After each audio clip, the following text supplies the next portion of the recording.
मेरे चैनल को सब्सक्राइब करें तथा घंटी को दबाएं और नई वीडियो का मैसेज पाएं।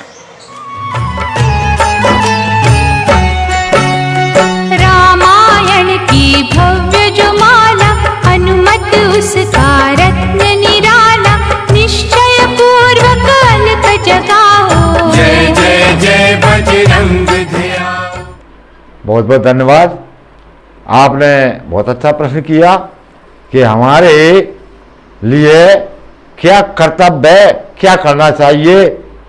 तो ये तो खैर बहुत बड़ी बात है, पर श्री रामचरितमानस में कई जगह ऐसी बातें आई है कि नर समान नहीं कबने देही और जीव चराचर जाचते। मनुष्य के समान कोई सी देह नहीं है। क्यों? देह तो गौ की बहुत पवित्र है। गौ की देह के समान कोई पवित्र देह नहीं है। उसके पेशाब, गौमूत्र, उसका गोबर सभी दूसरे के काम में, दूसरे की भलाई में लगता है। गौ की देह तो पवित्र है, लेकिन गौ को विवेक नहीं है। इसलिए मनुष्य जो है उसमें विवेक है। विवेक के कारण, ज्ञान के कारण मनुष्य सबसे श्रेष्ठ बताया है, क्योंकि मनुष्य जो है परमार्थ करने के लिए यहाँ आया है, परहित कर सकता है।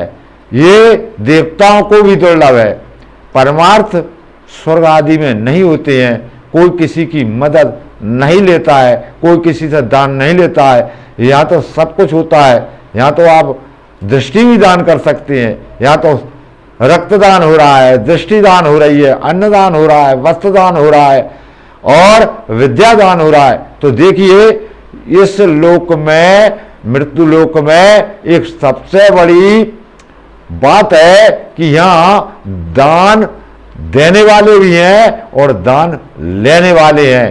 तो देखिए, इस मृत्यु लोक में यहाँ के श्री तुलसीदास जी महाराज ने कहा है कि एक प्रसंग के कारण कि मोर निशा सब शोभन हरा। इस मोह रूपी रात्रि में सब सो रहे हैं और देखिए स्वप्न अनेक प्रकारा। एक जो माया जो लगी हुई है, मैं और मोर तोड़ते माया और जैवस कीनो जीव निकाया। ये पंचवटी पर प्रसंग और राम लक्ष्मण के संवाद में है। भगवान राम समझा रहा है कि मैं और मेरा, तू और तेरा, इसी ने संसार को बंधन में कर रखा है। और अन्य प्रसंगों से पता चलता है कि फिर समझा कैसे जाए कि इस मोह से आप जग कैसे गए। तो एक प्रसंग से आया है कि जानिए तबही जीव जब जग जागा और जब सब विषय विलास बरागा। तो इसकी एक पहचान है।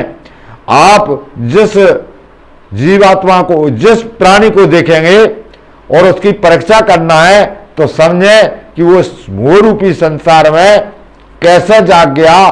तो समझो उसके लक्षण बदल चुके हैं। वो सारे जो जितने विषय विलास हैं उनसे उसने वैराग ले लिया हो, उनसे उन्हें कोई मतलब ना हो। संसार में क्या हो रहा है, मुझे क्या करना चाहिए, इन सारे विषय विलासों से जिसने वैराग ले लिया हो, तो समझा जाए कि ये यहाँ आने का, अपना जन्म लेने का इसने पुण्य प्राप्त कर लिया। और फिर भी आगे पहचान है कि ये मोहरूपी रात्रि से वो कैसे जग गया।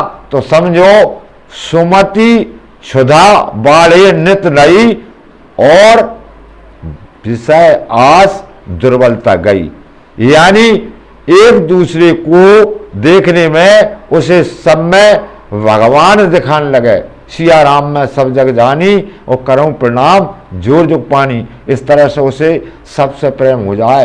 ये भी भगवान की बनाई चीज है, ये भी भगवान के बनाए हुए प्राणी हैं, ये भी भगवान के बनाए हुए जीव हैं, ये भी वृक्षादि भी, पर्वत आदि भी, नदियाँ आदि भी सब भगवान के हैं और मैं भगवान का हूँ, भगवान मेरे हैं। इस तरह की जब सुमति की भूख उसे लगेगी सब मेरे हैं, तो सुमति की जो भूख है वो नित्य ही बढ़ेगी। प्रतिदिन जैसे आज भोजन कर लिए कल फिर लगे आई, कल भोजन करे तो दूसरे दिन फिर लगे आई। इसी तरह से ये भूख की तरह उसके हृदय में जब सुमति उत्पन्न होगी तो समझो विषय वासनाओं की जो दुर्बलता है, जो उसकी गरीबताई है, वो उसके हृदय से निकल गई।